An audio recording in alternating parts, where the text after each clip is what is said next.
नमस्कार बच्चों। आज का जो विषय है वो है पुरुष। पुरुष यानी कि व्यक्ति, और इंग्लिश में इसको हम पर्सन भी कहते हैं। तो सबसे पहले देखते हैं पुरुष की परिभाषा क्या है। वे व्यक्ति जो संवाद के समय भागीदार होते हैं उन्हें पुरुष कहा जाता है। वे व्यक्ति अर्थात ऐसे लोग, ऐसे व्यक्ति, संवाद का अर्थ है कोई भी बातचीत, कोई भी वार्तालाप, कम्युनिकेशन जिसे कहते हैं। तो वे व्यक्ति जो किसी वार्तालाप के समय भागीदार होते हैं या किसी बातचीत में भाग लेते हैं, या भागीदार को हम पार्टिसिपेंट भी बोलते हैं। तो ऐसे लोग, ऐसे जो व्यक्ति हैं उन्हें पुरुष कहा जाता है। जैसे कि मैं एग्जाम्पल दूं कि जब भी कोई बातचीत होती है तो एक होता है बोलने वाला, जैसे कि वक्ता, जैसे अभी मैं बोल रही हूँ तो मैं वक्ता हूँ। और एक होता है सुनने वाला, जिसे हम बोलते हैं श्रोता। तो एक भागीदार हो गया श्रोता। और वक्ता और श्रोता के अलावा भी हम किसी अन्य की बात करते हैं, जिसके बारे में हम बात कर रहे होते हैं, वो भी एक भागीदार होता है। तो इस प्रकार से किसी भी भाषा में, अगर संस्कृत भाषा की बात करें तो 3 प्रकार के पुरुष होते हैं। एक बोलने वाला, एक सुनने वाला, और एक वह जिसके बारे में वक्ता और श्रोता बात कर रहे होते हैं। तो आइए देखते हैं कि पुरुष, संस्कृत भाषा में कितने प्रकार के पुरुष होते हैं। संस्कृत में 3 प्रकार के पुरुष होते हैं, जिनके नाम हैं उत्तम पुरुष, मध्यम पुरुष और अन्य पुरुष या फिर प्रथम पुरुष। इस तरह से इन्हें कहा जाता है। अब एक एक करके मैं आपको समझाती हूँ कि किस पुरुष का क्या अर्थ है और उसके शब्द कौन कौन से, उसके शब्द रूप संस्कृत भाषा में चलते हैं। तो सबसे पहले देखते हैं उत्तम पुरुष। उत्तम पुरुष अर्थात वक्ता। मैंने बोला था कि कोई भी बातचीत होती है, कोई भी वार्तालाप होता है तो एक बोलने वाला होता है। जैसे मैं अभी बोल रही हूँ तो मैं उत्तम पुरुष हूँ। तो जो अपने बारे में बात करता है वो उत्तम पुरुष होता है, उसको संस्कृत में उत्तम पुरुष कहा जाता है। और उसके लिए शब्द आते हैं अधिक, हमेशा संस्कृत भाषा में आपने देखा होगा कि एक वचन, द्विवचन और बहुवचन में रूप चलते हैं। अगर बोलने वाला, अगर जो वक्ता है वो एक है तो वहां पर शब्द आएगा अहम। अहम का अर्थ है मैं। अगर जो वक्ता है, जो बोलने वाले हैं, मेरे साथ जैसे कोई और है, वो 2 हैं, तो शब्द आएगा आवाम और उसका अर्थ है हम दोनों। अगर जो वक्ता है वो 2 से भी ज्यादा है, वो ज्यादा है, तो वहां पर शब्द आएगा वयम, यानी कि हम सब। तो एक वचन के लिए आ गया अहम, द्विवचन के लिए आ गया आवाम और बहुवचन के लिए आ गया वयम। और ये तीनों शब्द आपके उत्तम पुरुष के लिए हैं जब हम वक्ता की बात करते हैं। तो उसके ये हो गया उत्तम पुरुष। उसके बाद आगे चलते, उसके बाद तो वह है मध्यम पुरुष।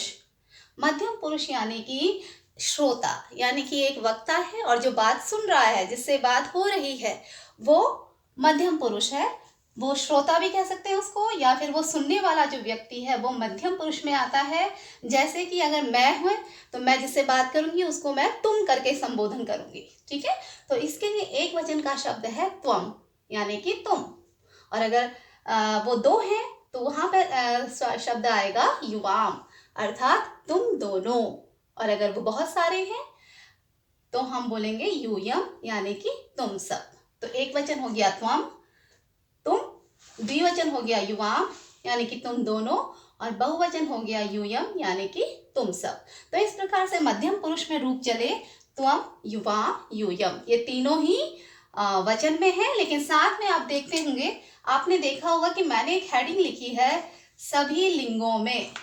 सभी लिंगों में यानी कि आपने पढ़ा था इससे पहले कि लिंग 3 प्रकार के होते हैं संस्कृत भाषा में, पुल्लिंग, स्त्रीलिंग और नपुंसक लिंग।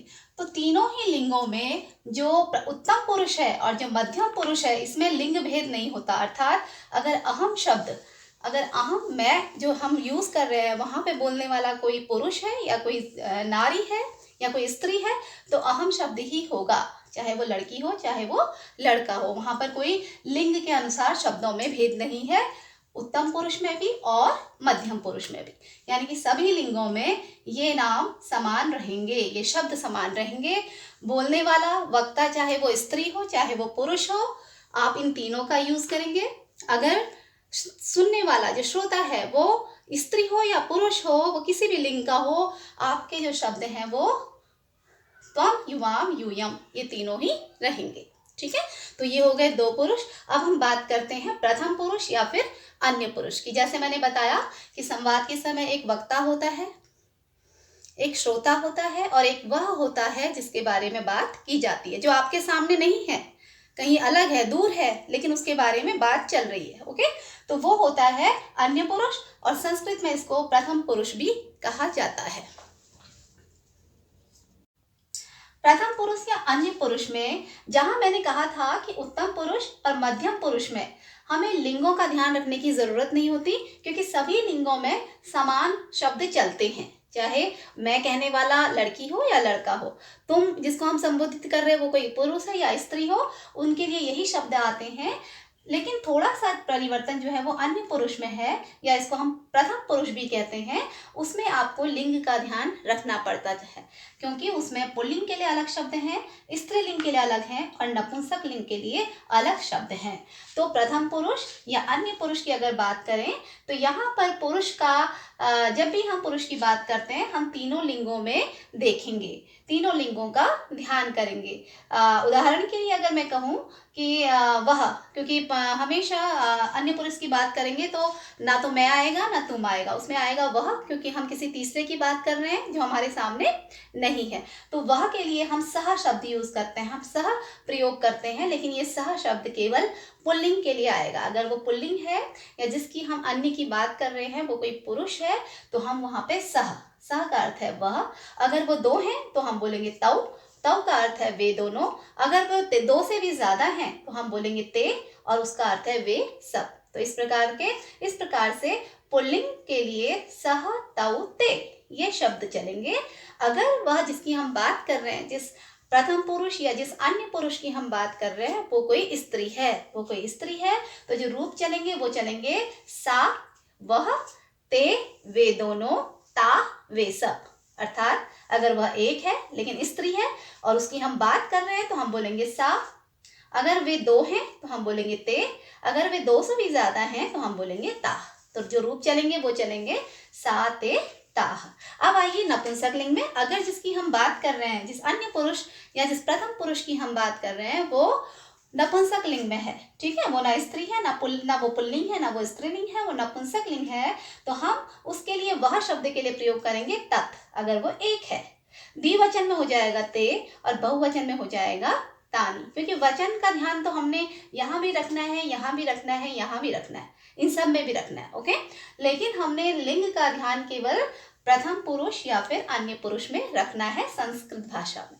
तो इस तरह से आपके पुरुष के जो शब्द हैं वो इस प्रकार से आपके संस्कृत भाषा में चलते हैं। लेकिन इसके साथ साथ मैं आपको थोड़ा सा एग्जाम्पल दूंगी, थोड़ा सा बताऊंगी कि इनके साथ आपके क्रिया शब्द यानी कि धातु रूप कैसे चलते हैं। क्योंकि आपने पुरुष तो लगाए, आपने देखा होगा कि जो भी धातु रूप हैं, जो धातु रूप है, धातु का अर्थ होता है क्रिया, क्रिया मीन्स काम करने वाला। तो जो धातु रूप हैं वो हमेशा पुरुष के आधार पर चलते हैं। उसमें प्रथम पुरुष, मध्यम पुरुष, उत्तम पुरुष, इस प्रकार से तीन हेडिंग में जो है हम पुरुष धातु रूप को चलाते हैं। और वचन तो होते ही हैं, एक वचन, द्विवचन, बहुवचन। तो किस तरह से हम पुरुष के साथ अपनी धातु का प्रयोग करेंगे वो मैं अब आपको बताती हूँ। तो सबसे पहले एक लाइन मैंने लिखी है पुरुष के प्रकार के आगे, इसका मैं अर्थ समझाती हूँ आपको। परोक्षम, समक्षम, स्वयंमेव च। ठीक है, ये पुरुष की परिभाषा ही है एक तरह से, जिसको मैंने श्लोक के रूप में यहाँ पे रखा है। और इसी के आधार पे अब मैं आपको धातु के साथ इसको बताती चली जाऊंगी। परोक्षम का क्या अर्थ है? परोक्षम मतलब जो हमारे सामने नहीं है, परोक्ष है, जो हम दोनों के अलावा कहीं और है, अभी हमारे सामने नहीं है, परोक्षम। परोक्षम यानी कि अन्य पुरुष या फिर इसको प्रथम पुरुष भी कह सकते हैं। समक्षम, समक्षम का मतलब है जो मेरे सामने है, जो हमारे सामने है, यानी कि मध्यम पुरुष। ओके, जो मेरे सामने है उसको हम तुम या तुम दोनों कह सकते हैं, तो हो गया वो समक्षम।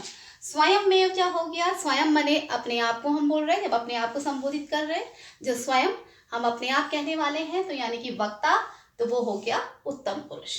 तो इस श्लोक से भी, इस सूत्र, इससे भी आपको पता चल रहा है इस लाइन से कि परोक्षम यानी कि अन्य पुरुष, समक्षम यानी कि मध्यम पुरुष, और स्वयमेव यानी कि उत्तम पुरुष। ठीक है, ये हो गया आपका अन्य, ये हो गया आपका मध्यम यानी कि श्रोता, और ये हो गया आपका वक्ता यानी कि उत्तम पुरुष। अब इसमें किस प्रकार से हम धातु का प्रयोग करेंगे, सबसे पहले चलते हैं अन्य पुरुष में।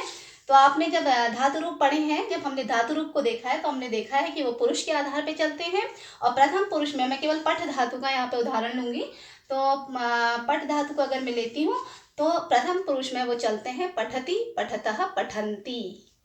तो यहाँ पर प्रथम पुरुष का सह है, तो सह के साथ आएगा पठति।